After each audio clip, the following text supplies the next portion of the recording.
Good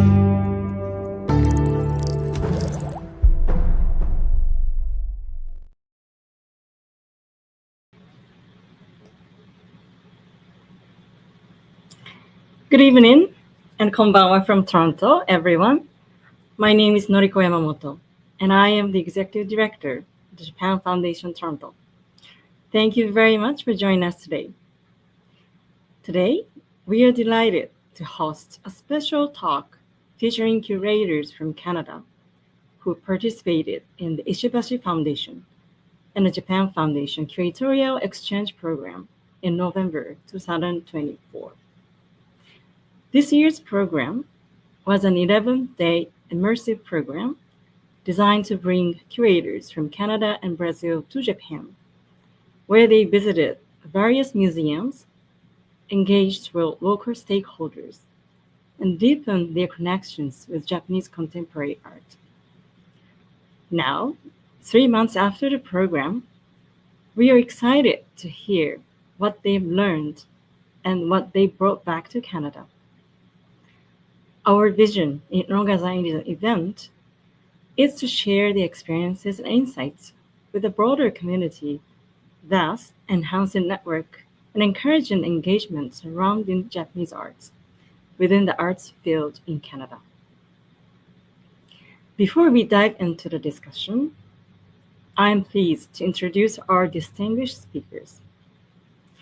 Josée Drouin-Brisebois, the producer and Senior Manager of National Engagement at the National Gallery of Canada in Ottawa, Ontario. Shaun, Dacey, the Director of the Richmond Art Gallery in Richmond, British Columbia. And Strang, the Executive Director of the Southern Alberta Art Gallery. The Blackfoot name for the gallery is Maansiksikaitsitapiitsinikssin in Lethbridge, Alberta. John J. Hampton, the Executive Director and CEO of the Mackenzie Art Gallery in Regina, Saskatchewan, unfortunately could not join us today due to some unforeseen circumstances. However, we are excited to hear the insights and experiences of our speakers today. Now, allow me to introduce our moderator, Manabu Yahagi, the Associate Curator at the Mori Museum in Tokyo. During the Curatorial Exchange Program in November, Yahagi-san provided participants with an insightful orientation about the Japanese contemporary art scene. And we are thrilled to have him reunite with the group tonight. At the end of the discussion, we will also host a Q&A session, so please do not hesitate to share your thoughts or questions in the live chat box. Without further ado, I'd like to hand the microphone over to our moderator, Yahagi-san. Thank you, and enjoy the talk. Hello, good evening if you're in Canada, and good morning if you are in Japan. My name is Manabu Yahagi. I'm an Associate Curator at the Mori Art Museum in Tokyo, and I will be moderating today's live stream discussion among four of us. As introduced, I had the pleasure of giving a brief orientation to all the delegates from Canada and Brazil in November about Japanese contemporary art. So I'm very, very happy that we could once again kind of reunite on this online platform to really hear your impressions, thoughts of your visit in Japan in the contemporary art scene. I think the purpose of the invitation by the Japan Foundation was to really allow the delegates to immerse in the contemporary art scene, but also build networks, which could lead to future collaborations and partnerships. So that's one of the things that I also want to discuss in this event as well. So I actually have the itinerary of your visits. you were here in Japan for 10 days, which is quite a lot. And it was packed with all these visits, museums, galleries, art spaces, artists. So at the beginning, I just want to kind of hear your general thoughts, impressions of the Japanese art world that you kind of gained during your brief but kind of intense stay in Tokyo, but some rural areas that you visited as well. So I'm wondering how I should go through this. Maybe anyone who wants to start, or how about Suyang? Sure, absolutely. And Oki, and welcome. The welcome was wonderful. Noriko, thank you so much. As Noriko shared, I have the absolute pleasure of serving as the executive director of the Southern Alberta Art Gallery, Maansiksikaitsitapiitsinikssin, and our Blackfoot name describes the new making of images related to the telling of Blackfoot stories. I'm calling in from Sikokotoki, Lethbridge, Alberta, which is home of the Siksikaitsitapi, and I'd just like to pay my respects to the Blackfoot Confederacy, including the Kainai, Piikani, and Skapi Piikani, and Siksika First Nations, as well as the Otipemisiwak Métis Government District 1.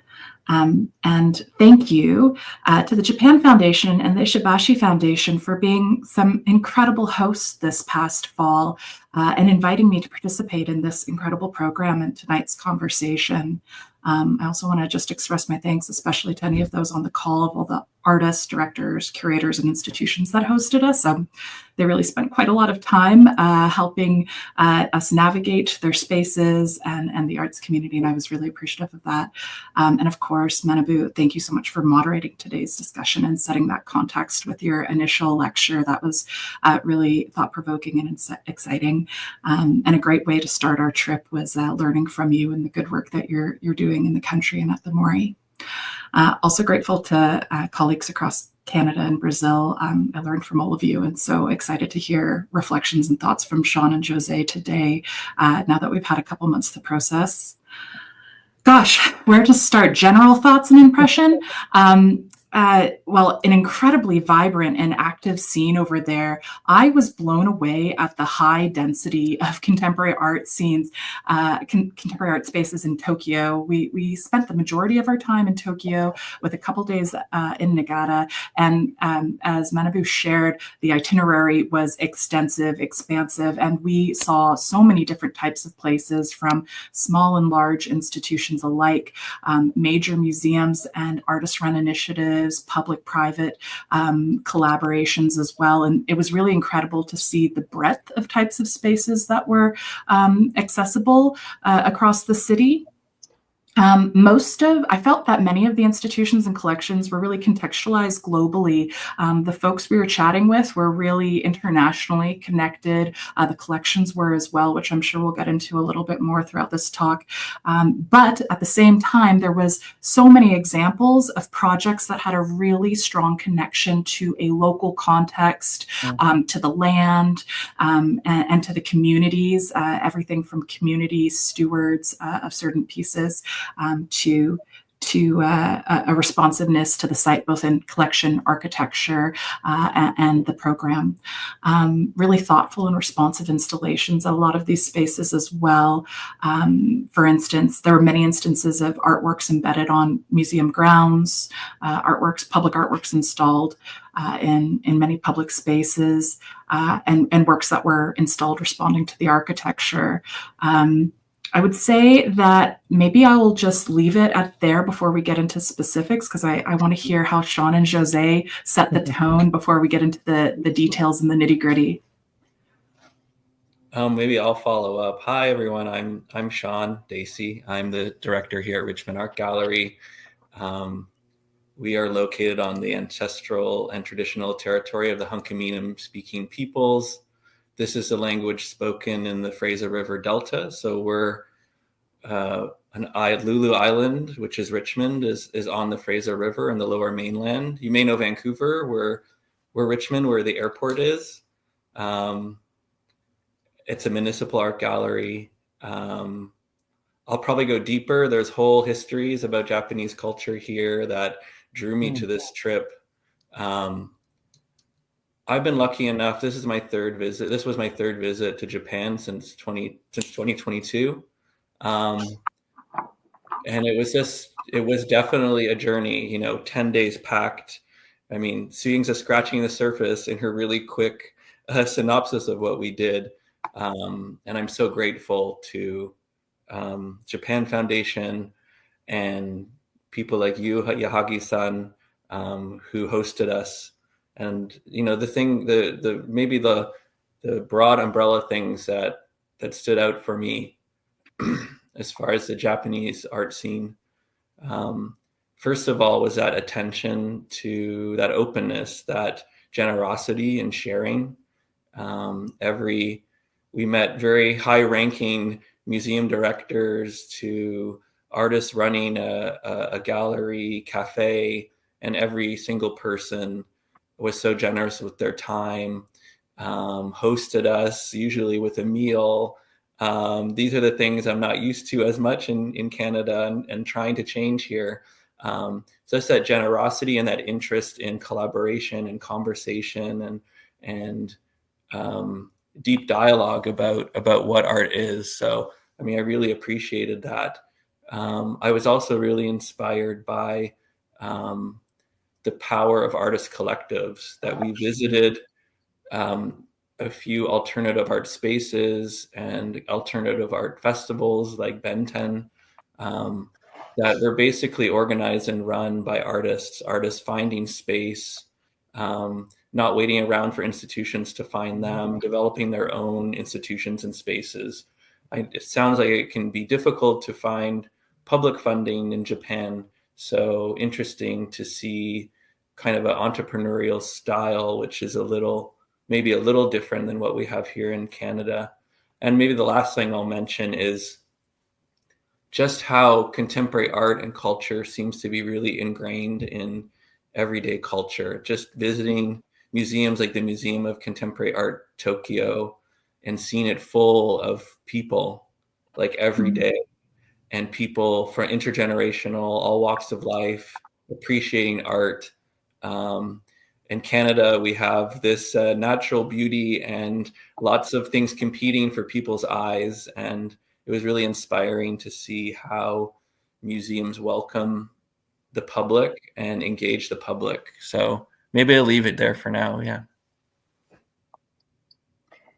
Oh, you have already given me so much to think about. So I'm Josée Drouin-Brisebois, and I am now the Director of National Engagement at the National Gallery of Canada. And the National Gallery of Canada is situated on the Algonquin Anishinaabe territory. What I can add is, for me, a big highlight was really meeting artists and kind of hearing from them firsthand, their experiences, hearing about their practices, and also some of the challenges that they're going through, even with expressing what their work is. Diving into some complicated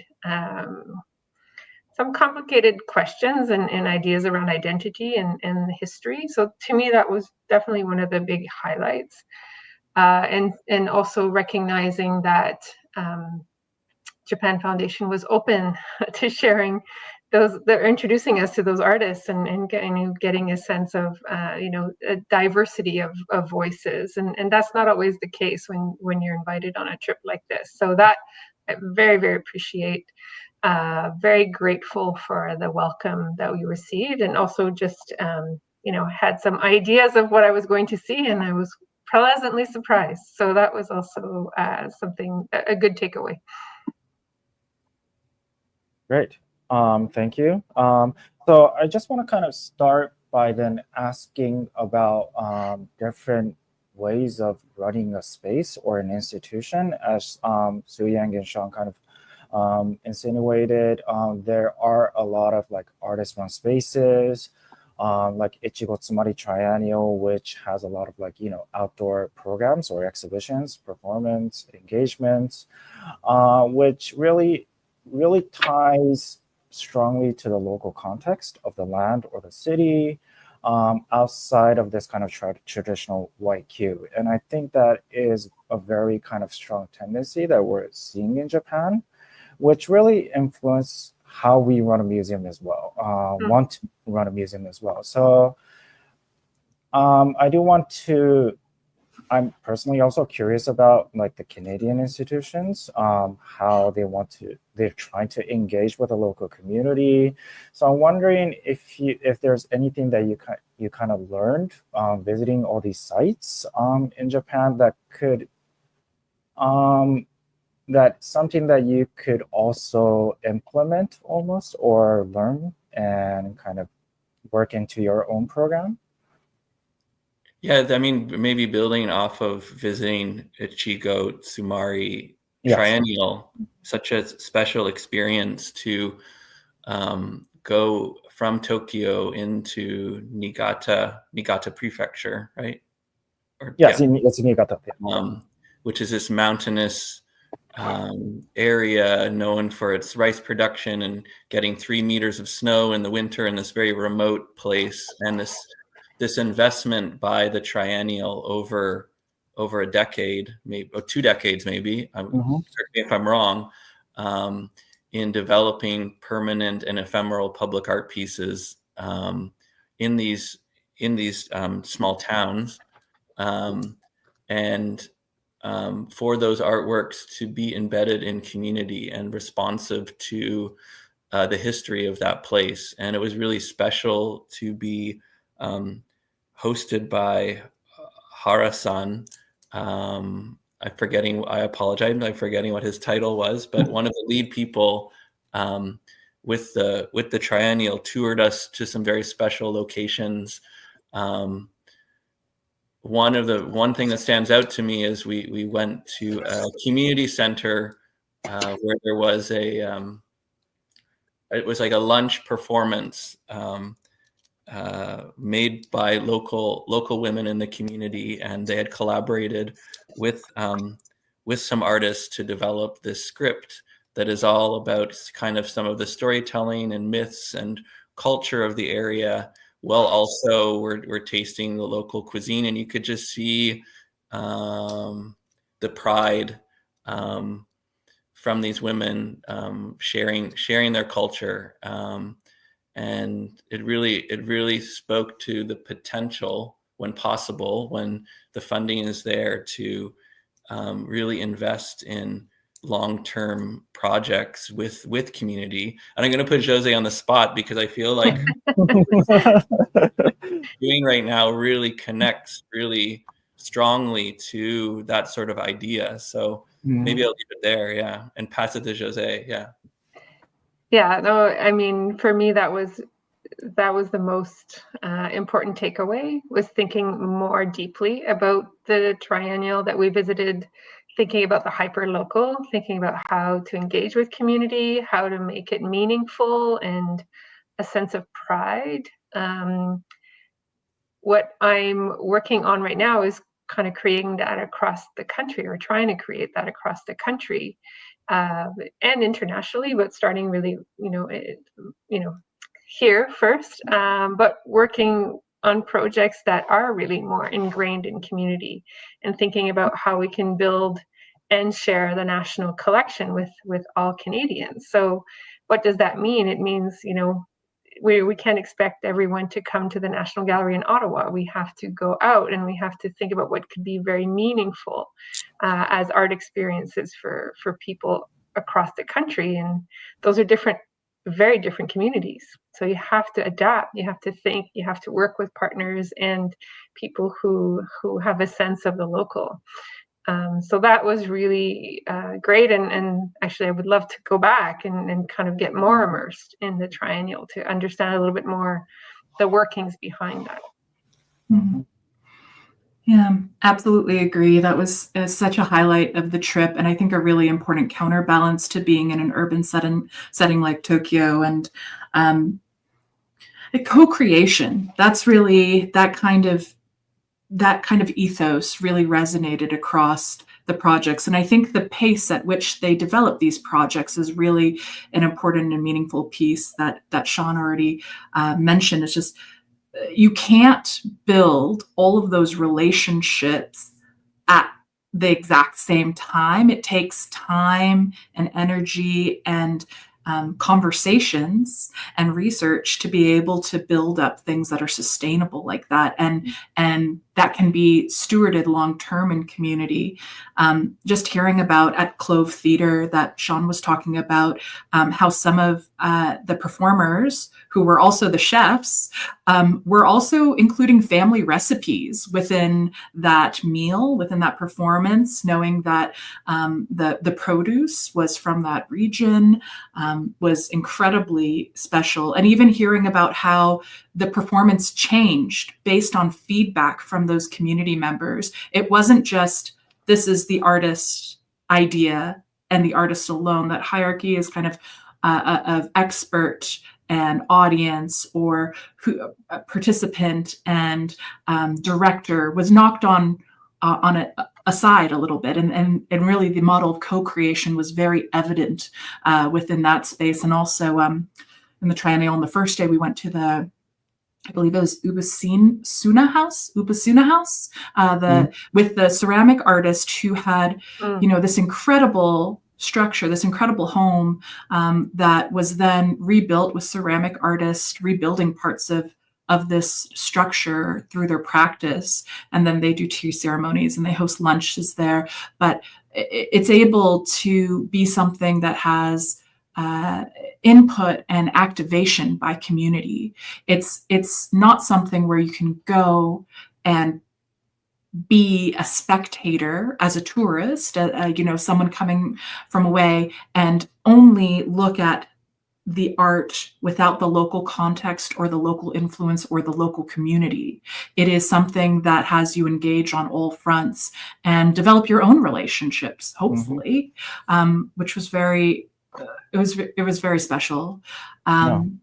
And regarding the traditional kind of white cube versus alternative spaces, I think this is a question mark and a challenge across the world, not just in Japan, where we saw some really incredible strategies, but more and more looking at Josée's role in the work she's doing at the National Gallery. We can't, even for the galleries all across the country and all across the world, we can't just have community come to us. We need to also bring the art outside of our walls and think about how these structures and these institutions have historically up to present day excluded folks. And so how do you navigate that, and going beyond the gallery walls is an important way to explore those opportunities. And just to add to that, Su Ying and my spaces and John's space to a certain extent are not in traditional art centers. So thinking about who our audiences are, it was really great to visit the triennial to be like, there's the local community who maybe is our most important audience, but then also I enjoyed seeing the investment and the partnership probably with the tourism of the prefecture to develop strategies that bring people out. It was amazing to see so many people traveling out, even in November, to go see this in the last weeks of the triennial, and it was really inspiring to see that model. So Ichigo Tsumari was, I think the first iteration occurred in the year 2000. So it's been 2.5 decades already. But it's really about working with local community, but really the positive side is that it really helped economically as well.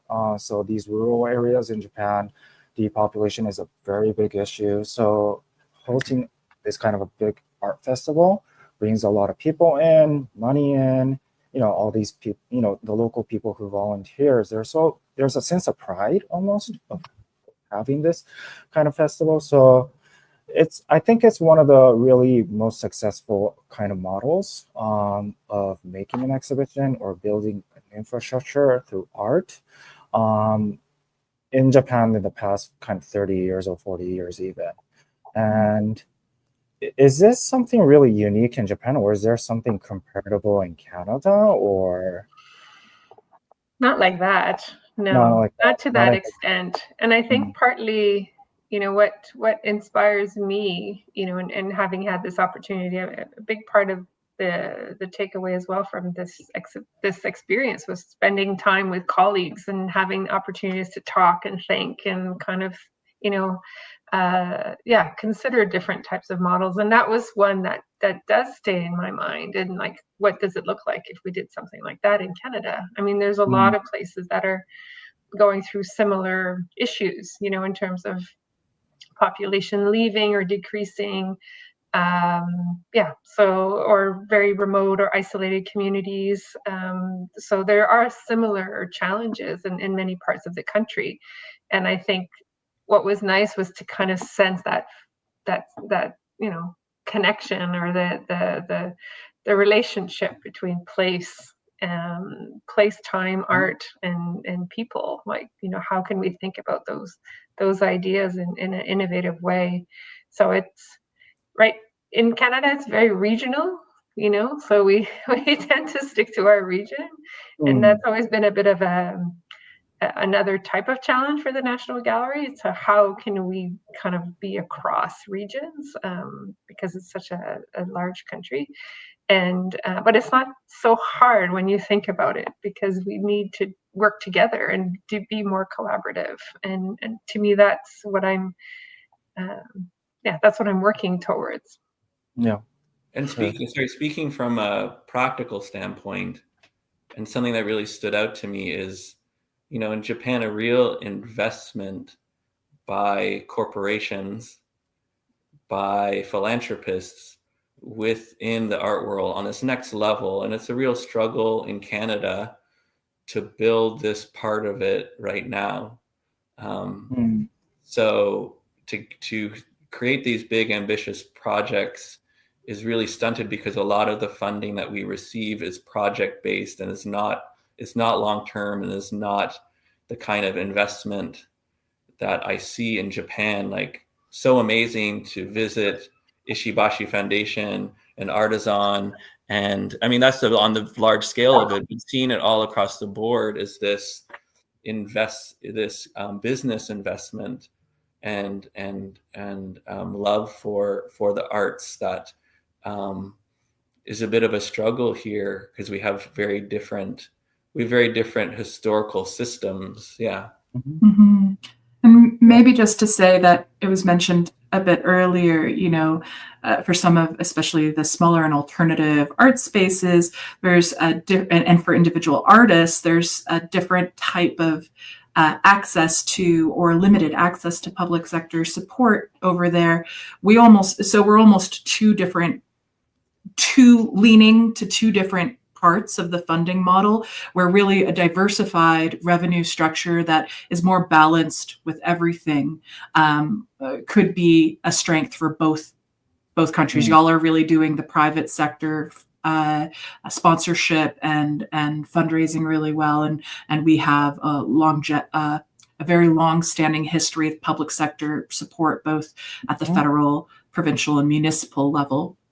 But I do want to go back to this idea of, can something like this bring a model like this triennial to Canada? And I think what I want to say there is, what was most successful about that, with knowing about the positive economic impact and things like that, is that it was, the catalyst was a localized need. And so before importing any models or anything like that, I think it really comes back to looking at the community you want to serve, and asking and understanding what that kind of kernel and core need is, that to then be able to say, okay, a partnership with tourism is really a wonderful idea, or we have a large agricultural community, we certainly do here in Southern Alberta. How is that influencing and impacting and speaking to the work that we're doing with the artists that we're bringing in? And that was what was so sincere and so impactful about that, is, many of the projects were felt only possible there. And I was excited for that contextualization. Yeah, good. Yes. So actually, the next question I was thinking about asking at the end, but maybe it's a good kind of transition. You know, we all have to start from the local kind of context.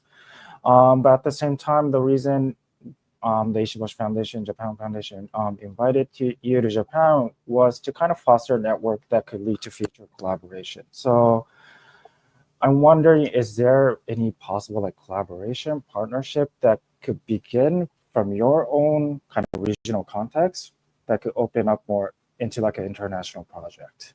Like inviting some of the artists that you met or curators you met, doing exhibitions or commissions, or even like, like public programs that could start from your context, but kind of grow much bigger into like a more larger discussion.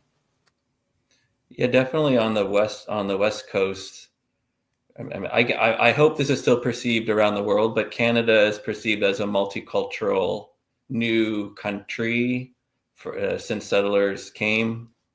Goes back much further, Indigenous culture, that. But what I want to say as far as the West Coast is Japanese culture is a part of our culture here.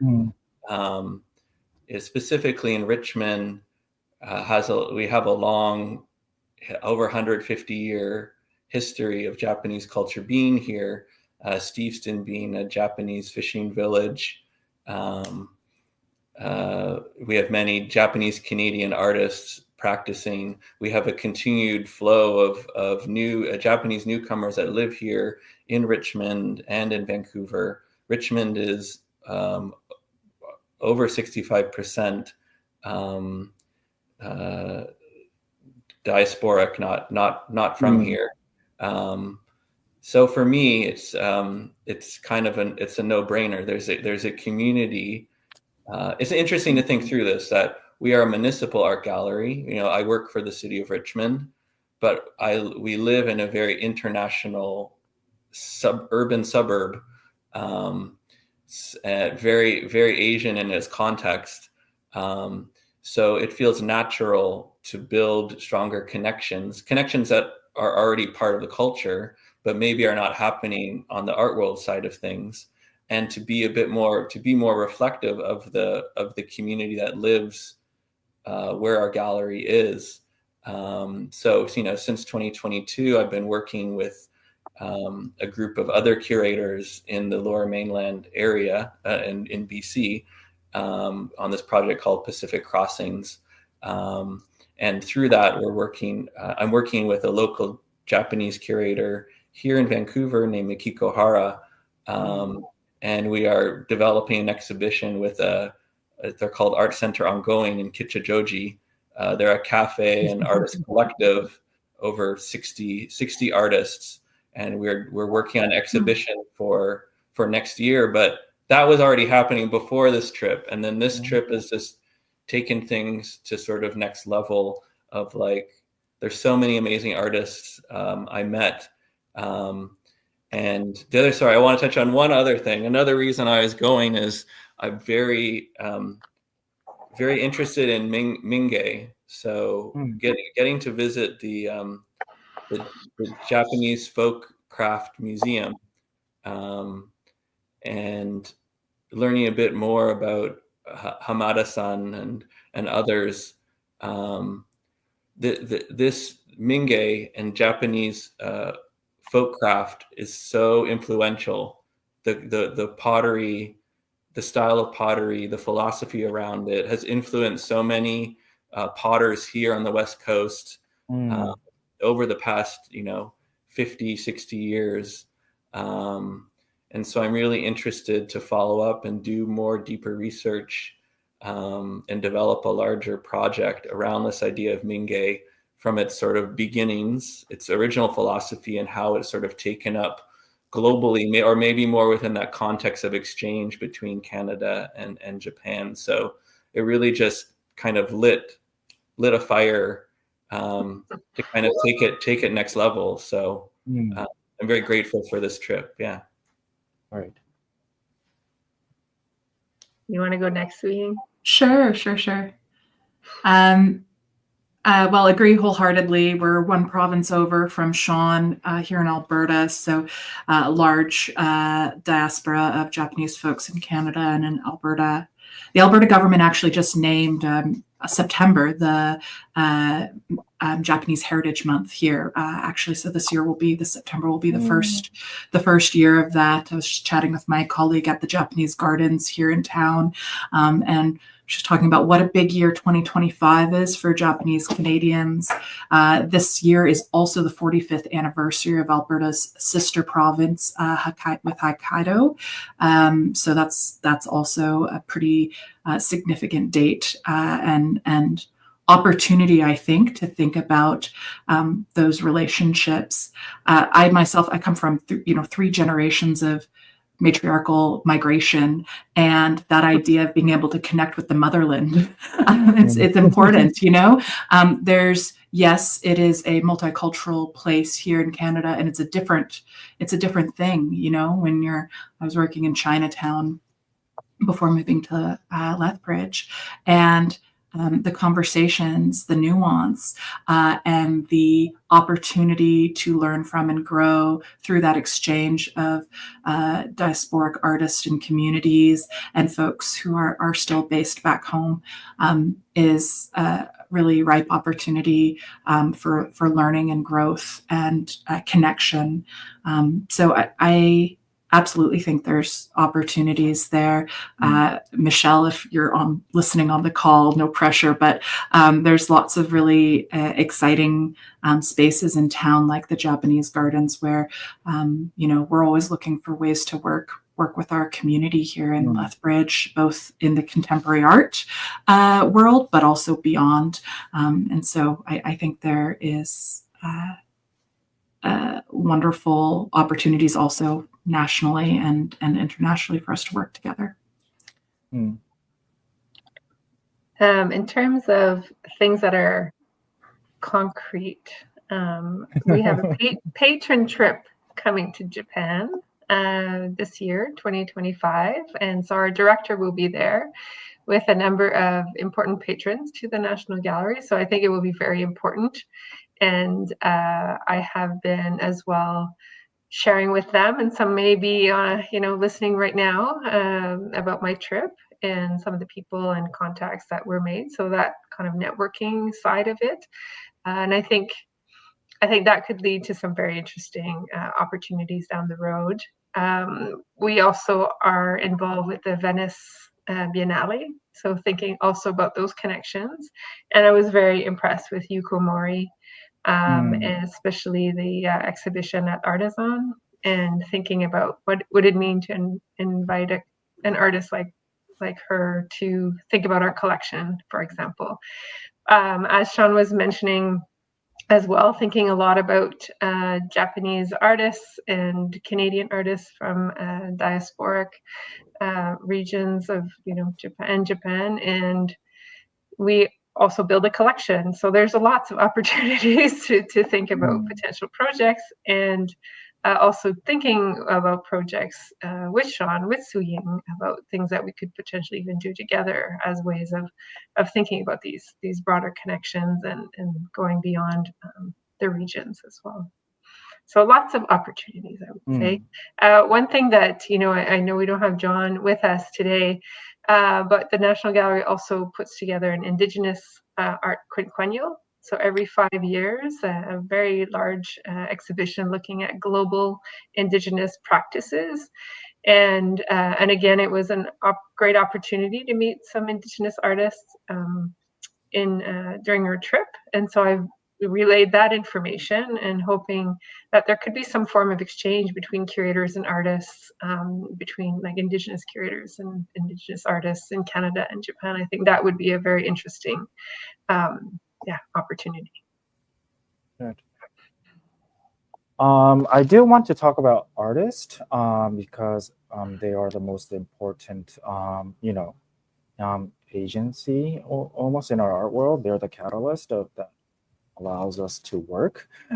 So just wanted to hear any kind of artists that you met, there were a variety of them, like Mayun Kiki, who is the indigenous artist, or like Sidecore, who is based in like Tokyo doing all these works in cities.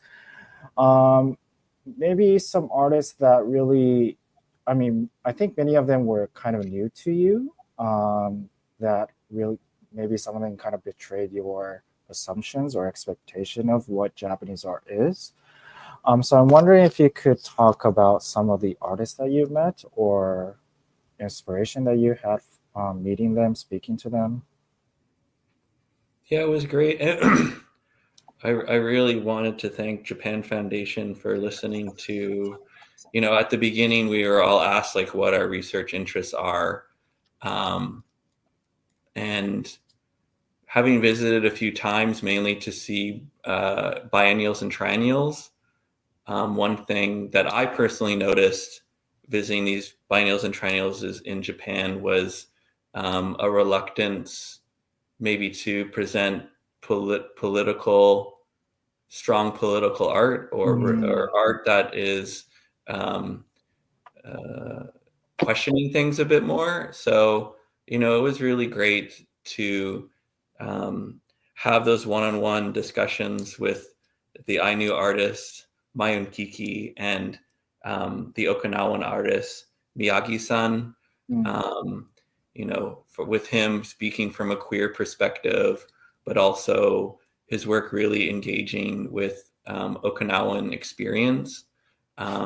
So it was really great to have those different viewpoints on Japanese culture or experiences in Japan. That really stood out to me. Also, the exhibition at Watari with Sidecore.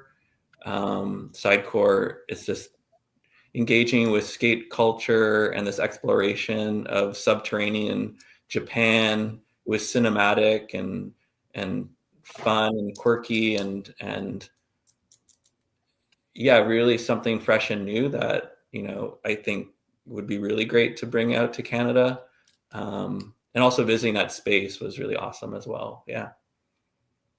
Yeah, that was a definite highlight for me. Meeting artists, seeing work in a kind of innovative alternative space. Benten, but also Watari was very interesting and kind of refreshing as well, because I felt like in some of the other venues, things were very, I don't want to say cold, but it was very organized, let's say, and to have this kind of other side was really important to understand that there's so many different approaches. And yeah, the kind of the artist run to me, Shaun talked about specifically the artist, but I had the same feeling, so the experience of it was exciting. There was a different energy. And then thinking about some of the words that you shared with us as well, Manabu, around how there's things changing, how some contemporary artists are not so afraid of spirituality. And Umi Ishihara was interesting to me for that. And actually really, really loved our meeting with her and seeing her work. And so like that stayed with me kind of. And maybe it's also because of that connection to the show that was at the National Gallery in 1991, Primal Spirit, but thinking around those ideas of spirituality, of materials as well, was really evocative. And that's also where I see a connection with a lot of contemporary Canadian artists and what their interests are, and specifically Indigenous as well, who are thinking about spirituality in many different ways. Yeah, we have, I think we have a lot of the same favorites across the board. I loved getting to know a lot of the artists working in more time-based mediums and practices. That was something I was a little less familiar with. I came into it having a bit more familiarity with a lot of the painters and the sculptors who are well known on the scene, and really appreciated some of the new media artists and folks working in installation. Sidecore was, absolutely incredible level of play, a really wonderful institution that you could tell was very engaged in supporting them and supporting the vision of that collective. I think similarly, well, going back to this idea of the types of institutions, I was actually, when I was first researching and trying to find places to share with the Japan Foundation, I was interested in visiting. I have a strong interest in artist-run spaces, and I had difficulty finding any. A lot as someone who was just totally coming in fresh to this scene. I found some things where the organization was, inactive or had closed down during the pandemic, but was really pleasantly surprised with a lot of the spaces that came up on our final itinerary. So Umi Ishihara's work absolutely in this gallery and restaurant space at Butara. What an interesting site and a way to bring in that film work and install it within this almost this shopping mall environment, and really was drawn to that. Chimpon from SMAPA Group running that Benton Festival again went into it without any context of what Benton Festival would be, and just a brilliant way that those artists and curators transformed so many of these abandoned buildings or lesser used buildings within the red light district. Was really an amazing use of space, and really the artist work made all the artists that we saw in those spaces made so much sense in that space versus the white cube. So really excited to see artist-led initiatives like that festival. I have to say that Arakawa at the end, that was the best exhibition tour / performance I've ever seen or been a part of. I guess I was a part of that performance. We were all carrying parts of that painting at one point. But I really have to commend the National Arts Center of Tokyo for their risk taking and of course, and the curator for being open to transforming and playing in that space, such an institutional space, being able to draw on the ground, being able to wear the art, being able to carry the art and dance in the gallery, in the museum. Back to Shaun's comment of this kind of sense of belovedness of Japanese audiences and the museum, how engaged and active all of these institutions were with community members. Just, they were packed. Every single institution, didn't matter if it was a Monday, Tuesday, Saturday, night, day, everywhere we went was busy. And you could tell how important contemporary art and culture was to Japanese communities. And I think all to say that level of play and engagement and experimentation that I saw with artists like in that space was really refreshing. Yeah. And also, sorry, just that last one to also highlight the fact that queer and gay couples cannot adopt, that gay marriage is only allowed in Tokyo. And so, taking some risks as well to bring the political into a large museum like that. So that was a great show. Yeah, great. We have to start the Q&A, but I do have another question that I just want to touch on. You mean these kind of exchange programs? It's important that the hosts also learn from the visitors. And one thing that I want you to talk about is about how we could work with like indigenous artists and culture, which in Japan we're still kind of behind about these kind of discussions. And you met the artist Maansiksikaitsitapiitsinikssin, who is an Ainu artist, and I think Josée, you mentioned like the difficulty that she experienced being an artist. So I was wondering if you could elaborate a little bit on that, on what is like the difficulty of being an Ainu artist in Japan, what as an institutions or museums or the art world in general has to do more in order to work with them. Those are big questions. Yeah, it is. Not for 2 minutes, but I think having relationships, like developing relationships with other Indigenous artists elsewhere, thinking about the histories, the colonial histories, what has been lost, what has been taken, is very important.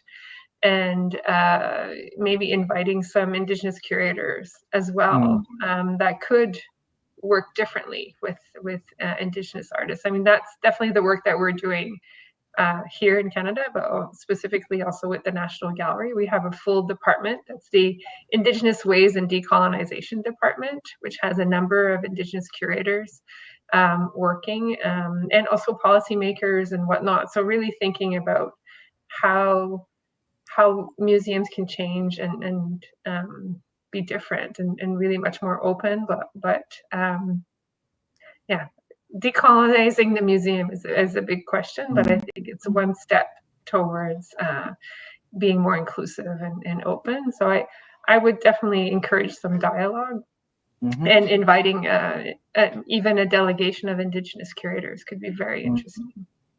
I think institutions can be very rigid systems. So I think it's also about saying yes more than saying no. I think a lot of times artists are meant to fit a frame that you've already created. And I think all artists, not just Indigenous artists, need to be part of that conversation at the beginning and set that agreement. I think making agreements and making the frame together of what the context of the exhibition and what role they want to play in all of that, I think starts to build trust. But it's not overnight as well. This you have to keep doing it over and over and over again with many people. It takes time and lots of energy. Yeah. Lots of energy. Yeah, I mean, wholeheartedly agree around the networking and connection of Indigenous artists and curators across a global network. I think sharing strategies that have worked, that haven't worked, everyone's going to have their own particular context, but those kinds of case studies can be useful tools, so you don't feel like they're big questions, and starting from scratch or starting from just getting started can be really overwhelming depending on where you're at. So sharing those strategies is one way to go about it. I would also just say resourcing spaces for Indigenous sovereignty, Indigenous-led spaces. It's not just about the decolonization and indigenization of our existing institutions, and creating safe spaces and safe practices is a huge part of it. But we also need to be reallocating and sharing resources for the creation of sovereign spaces as well that can hold that space for something new to be imagined, and to be led by those Indigenous communities. Great, thank you very much. So I want to start the Q&A, and I believe the questions will appear on the screen. Will be fed, but okay, here we go. Are there any notable differences in the way different age groups explore museum gallery spaces in Japan, Canada, and Brazil?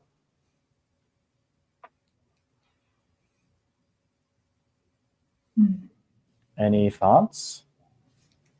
I feel like in Japan, you do a really good job of wayfinding, of allowing the public to navigate through and understand where they're going, and giving them the information that they're looking for. A lot of time is spent on creating like pamphlets and brochures and maps, and I mean, it's all, to me, I love it. It's all very precious to me. I love that focus and ability to focus on that level of design and thinking through, having the ability to think through how the public is going to move through your space on different levels. I think it's many of the museums we went to are really thinking through the different sorts of publics who are coming through. Yeah.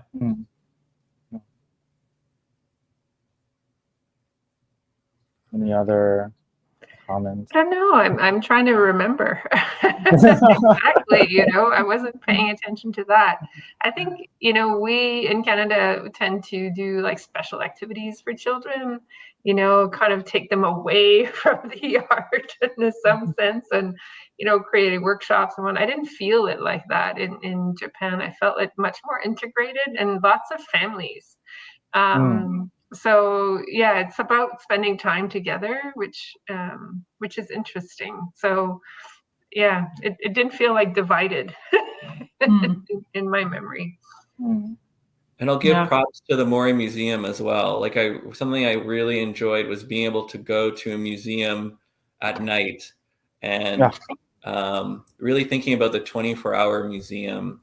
Like we're considering we're in the midst of designing a new museum that will be in an entertainment area, and really thinking about the benefits of having later hours and more accessibility. And it was really special to go through the Mori, which is up on this top floor with this view, and be there at night. And then I could have a little dinner with the view of the city at night, and just have a evening experience as well, which doesn't happen here a lot. Yeah. We do have special events like in the evenings where we have lots of youth. We see a complete difference in terms of who's coming to the museum, which is also really interesting. And those nights tend to be, like DJs and kind of a social event. So that's interesting to think also a bit like what Shaun is saying, like having different times for different audiences is important. So we definitely have seen, a difference. No, it really depends on what kind of museums you are, because for example, in Mori, we mainly do contemporary art. So our audience, I think like 70% is from their 20s or 30s. Yeah. So that's a big part of the pie chart. But if you you visited like craft museum, museum, I mean, and the age goes up. So it really depends on what kind of work you're showing as well, or what kind of exhibitions you're making. Any more questions? Or can one appreciate art just reviewing and experiencing it and just like it because one does without having a lot of art knowledge and training? Absolutely. I think that when you're putting an exhibition together or a collection together, you're thinking about different types of experiences, just from people who are very knowledgeable to very general public. I think for me, it's always exciting to see how people react, and also to go back to the question before, different age groups and how they react. They'll get completely different things out of an experience. But also COVID's been interesting because COVID's changed how certain people interact with art, and we've noticed that, and people really needing and wanting to see art again when they couldn't for so long. So that was a very interesting experience for us at the museum. Yeah, I mean, I think that's our job as gallerists and museum staff, is to make different access points so that anyone can come in and find a way that they feel comfortable to engage, whether it's just coming in and looking and directly engaging with the artwork itself, or having access to a text, or hands-on learning through a workshop or an activity, or talking to somebody who works here, or being able to read a selected text that we've put out from a recommended book. There's every option of engagement that allows for folks to access the work that we do. Capacity is always a question, but the more different types of engagement and you can have and offer to folks, I do think it's important that anyone can come in at any experience level of accessing contemporary art.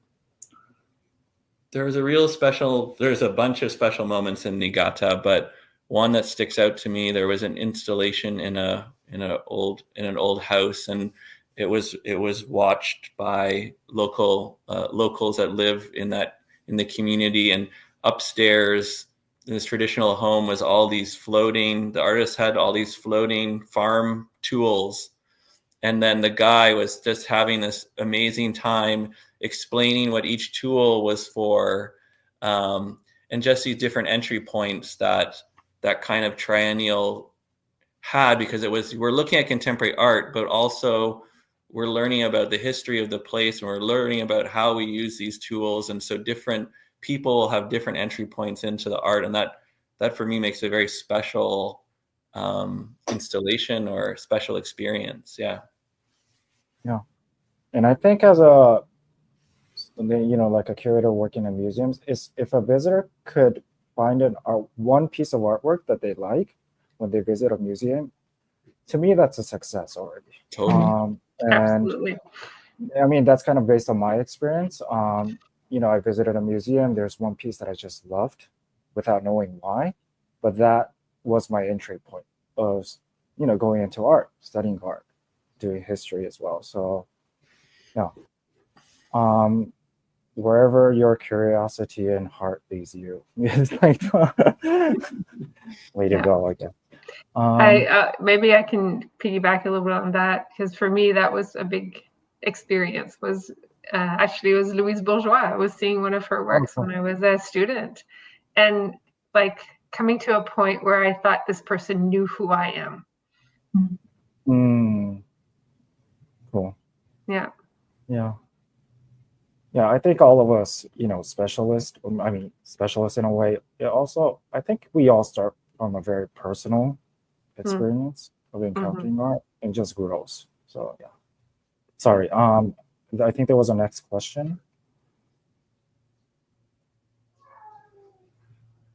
The high cost of living in Canada has been devastating for artists surviving on the margins. Japan also has its own economic challenges post-bubble. Yes.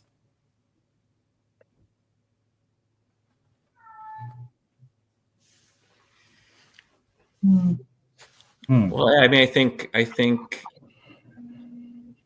this idea, like I think about places like Art Center Ongoing, of Ben 10, of other spaces across Japan that I visited, where artists are not waiting for funding or for donors. They are creating entrepreneurial projects, running a cafe, running a bar that is an art gallery, building a collective. I think this idea of collective is very strong in Japan, and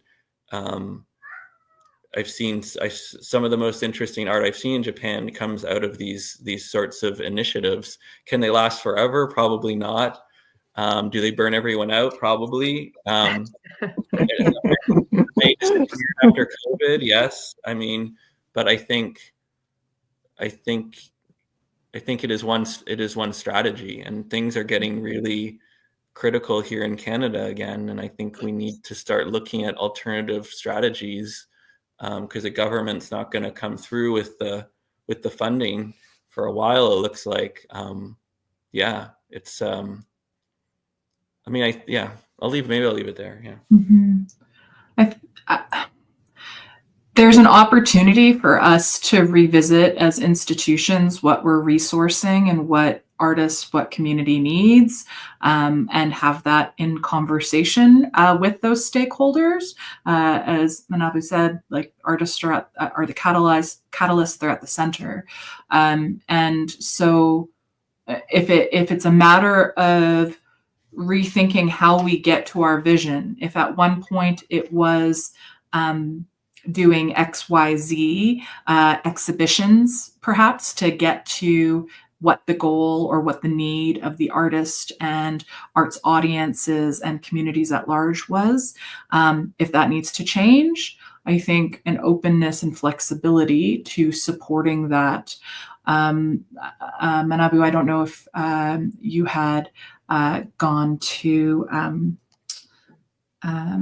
oh my gosh, Crenshaw Dairy Mart when we were in Los Angeles, but a really incredible type of artist-run center that was focused on supporting research and production. Here in Canada, we have a couple different, we've seen shifts in some of our smaller arts organizations, things like, I just went to an opening in Calgary on Friday at Stride Gallery's relaunch of their space, and they're looking at new ways of, traditionally, historically have done lots of exhibition programming. Here, the co-directors have created studio space alongside exhibition space, alongside of community hub space for folks to just gather. And at the event, folks were sitting around the board table, drawing and hanging out and chatting and laughing. And it's just a different kind of opening and a different kind of opportunity. But I think really meeting communities where they're at, and you see a couple of these organizations, especially smaller organizations who are close to the ground, listening and responding. So trying to be better listeners of what community needs and respond. I don't think I have anything to add. I think that's very well said. Do you observe any challenges to accessibility in the gallery space, or how undeserved communities are treated within the space? In Japan?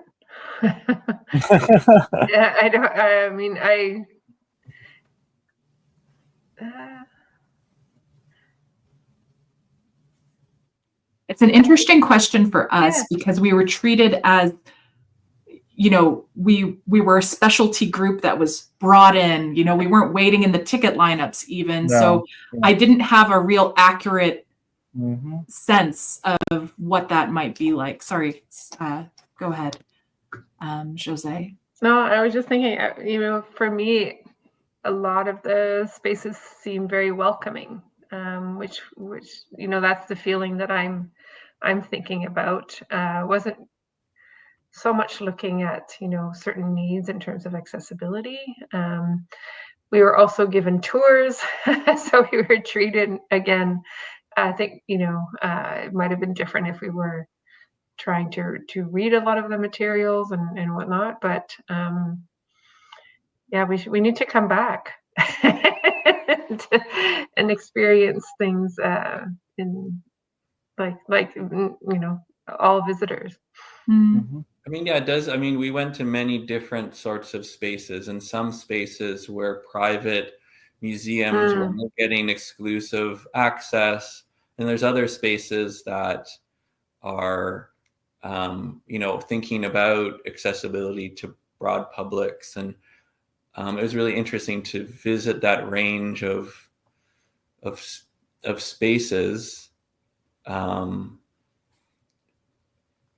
I did get to talk about it earlier, but one thing that stood out to me, one of the things in Ben 10 was this queer host bar that we got to visit. So thinking about Japanese culture and spaces you have access to and spaces you don't have access to, and where you're allowed to be and where you're not allowed to be, and kind of messing around with that a bit. And it was really interesting as a foreigner to enter into a host bar space and have a very awkward experience, but also have a fun drag show.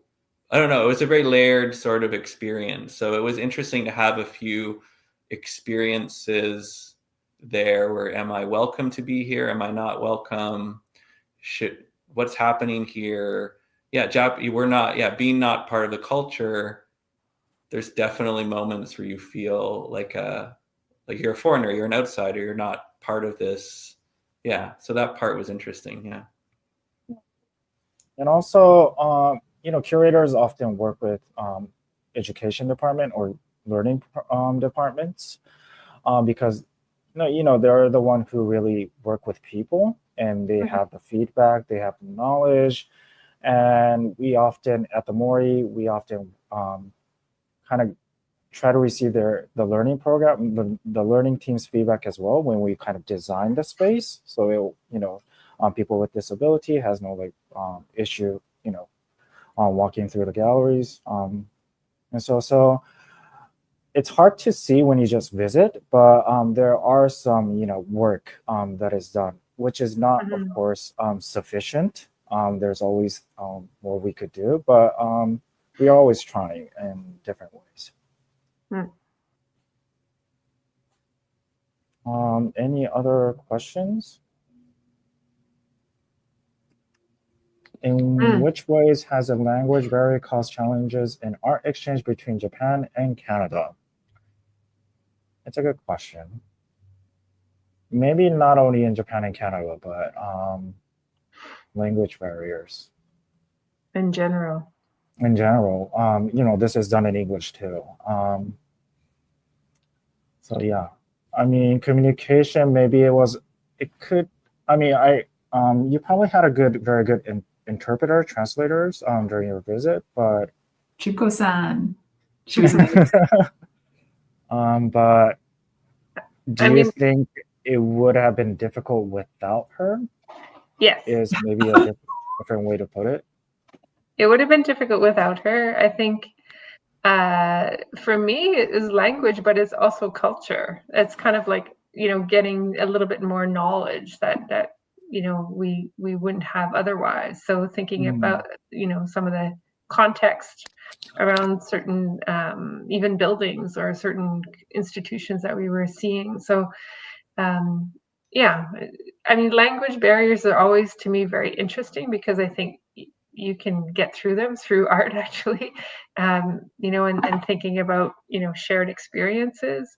I do maybe want to acknowledge the fact that for our Brazilian colleagues, it was more challenging than it was for us because they were like 2 languages removed from Portuguese and to English and then Japanese. So there was a kind of a filtering that was happening for them. So I know that was a little bit more tricky. I felt we were actually, that it was a bit easier for us because a lot of people spoke English or had some English. The experience that we had with the Ainu artist was also interesting because she had her own translator, and that was interesting. So that so she didn't speak English to us, and that was a deliberate act of not wanting to speak in another colonial language. So I appreciated that. It made me think a lot about what is in a language. And it was interesting that she works with the translator as a collaborator, almost like a creative artistic practice. So I found that idea of translation becoming part of the art in certain ways. So that was a really that was a really interesting conversation to have. Yeah. And I mean, I think it's an opportunity. It was great to see Maansiksikaitsitapiitsinikssin's the process and the practice being the work. But just thinking about, with Richmond, Shaun, and a community that is made up so significantly of diasporic communities, or, historically, I've also been working in communities where English is not the default. It's an opportunity for institutions, especially for inviting someone in, to think about how that is a layer of the exhibition, of the art, of the program, and another layer to consider and think about. And I would look at it as an opportunity versus a challenge preventing collaboration. I would just say that we would not want to approach it as a one-size-fits-all process and try to find ways that honor and best support the artists that we're working with or inviting into our spaces.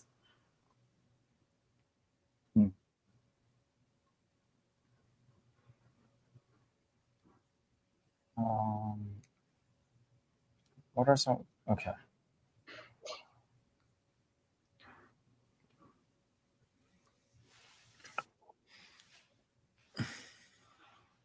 Any thoughts about or answers? Well, at Richmond Art Gallery, we have open calls. We have two spaces, one dedicated to Richmond artists exclusively. So we have open calls once a year for these spaces. But we are building community. We want artists to come visit our exhibitions, contact our curator, say hi. I mean, I think part of it is social, part of it's formal, part of it's informal. I think it's just finding the galleries that you're drawn to and becoming part of those, being part of those communities is kind of a first step. The best way for Canadian artists to connect with Japanese artists. Well, I have connected with many Japanese artists now on Instagram after having met them. And it's the way that I am continuing my relationships moving forward. So that's where I'm starting. And with the algorithm. There's residency programs as well. So, Canadian artists that could go to Japan or vice versa. Finding out what kind of exchange programs exist is one way. Organizing the trip and reaching out. A lot of artists are very open to meeting other artists as well, and want to kind of get a sense of community globally. And similarly to what Shaun was mentioning, for local artists, we also do portfolio reviews, so people can send us images of their work, and we're always happy to see what's going on in different practices across Canada and beyond. And and if people are in town, then they can send us an email. We'll have coffee. Echo the way that local artists can connect with us, with Canadian institutions. And then I would also say that organizations like the Japan Foundation, we have a Canadian arm in Toronto. I think that they would be a really great resource for learning about both more Japanese artists and Japanese Canadian artists. I'm not sure how many programs they have on the go, but one arm of their operations is touring exhibitions. And so I think they would be a really knowledgeable team and source to go to. And then, local cultural organizations within your local city that are Japanese cultural organizations. Look them up. They might have a really great network of artists in the region, even if they're not an arts organization. If you're keen to learn about Japanese Canadian artists, they might know some folks in your community. And if you can, I know it was an absolute privilege to be able to go to Japan for that amount of time and learn. But I know that the Japan Foundation has published the itinerary for our trip, and that's a great starting point to be able to visit some of the institutions that we went to. And they honestly, all the big museums have incredible collections of Japanese artists alongside all the other institutions. There's going to be a really great array of both temporary and permanent collection shows that you could access. So if you can swing it, if you can visit Japan, it was an amazing experience that I would highly recommend. Yeah, I mean, and it's also important that we shouldn't ignore how travel becomes so expensive these days. So, but it's just, it's important to find different resources. Instagram is a good way to connect to people. I have experience writing to artists I never met, just direct message to set up an online meeting, just to have a conversation. Me and my friends have these kind of a study session online where we talk with like artists abroad for an hour and a half to learn about their practice. I made an exhibition during the pandemic with an artist I'd never met, and I was able to finally meet him like 5 years after or so. Amazing. So I mean, everything is becoming so expensive. The tickets is so expensive. So there's always there's difficulties, but we just have to be creative to find ways to connect with each other.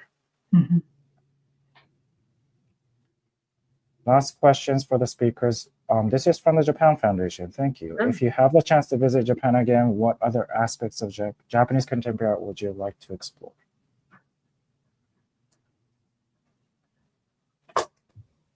I would love to go to Hokkaido and to learn more about Ainu art, specifically weaving. I got to, when I was there in April, I got to go to Osaka to the ethnography museum where they have a good Ainu collection, and my colleague got to go to Hokkaido after that. So yeah, I think as a Canadian, I owe it to myself to go to the coldest part of Japan, and yeah. I'd love to go to the art islands. Haven't had a chance to do that. And I've worked with some of the artists that have work there. So I think it would be a great opportunity. Also very much interested in, communities, but also public art and thinking about, how public art, how it exists in Japan, how what are the models.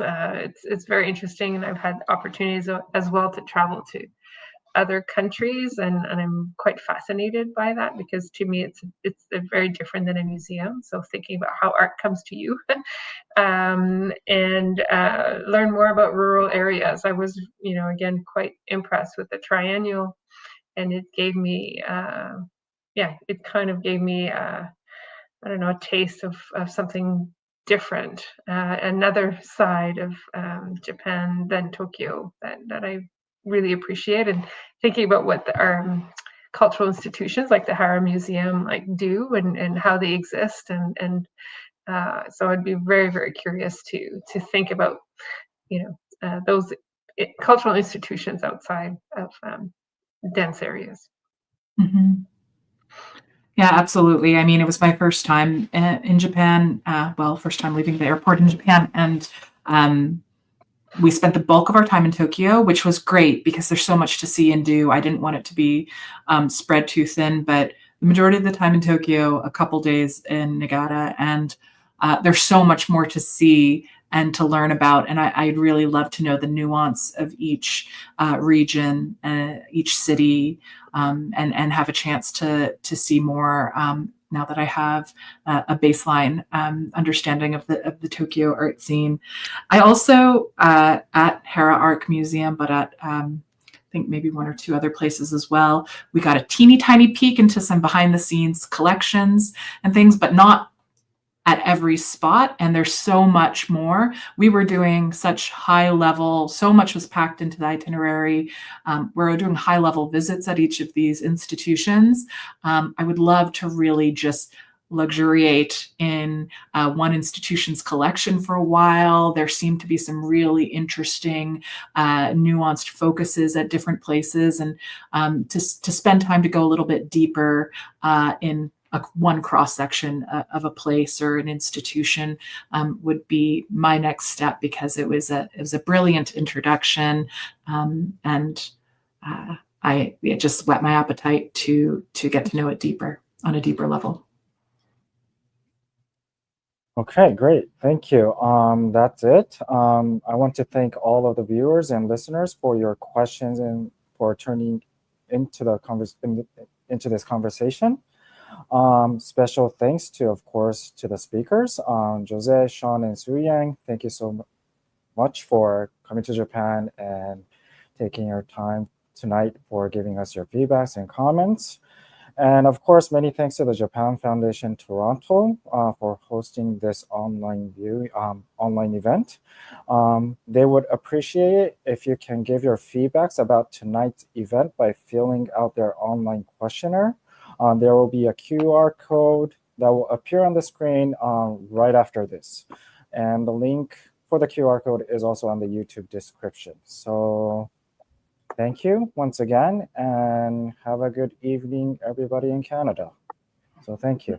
And you have a good day. Yes. Thank you so much for your wonderful moderation. Great. Thank you, everybody.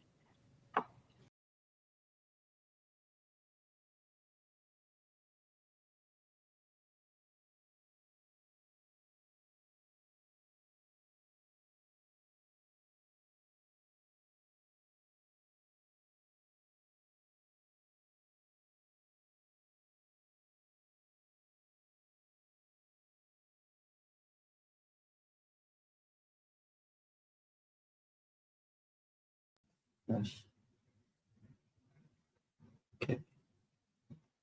Can anyone hear me?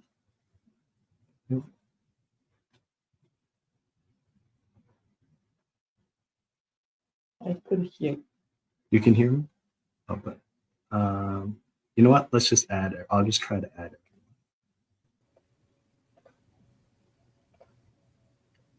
I'm not sure if anyone can see us or hear us. I can hear you, but I can't see you. Okay. Okay, Same. that's good. I think, okay, we're good.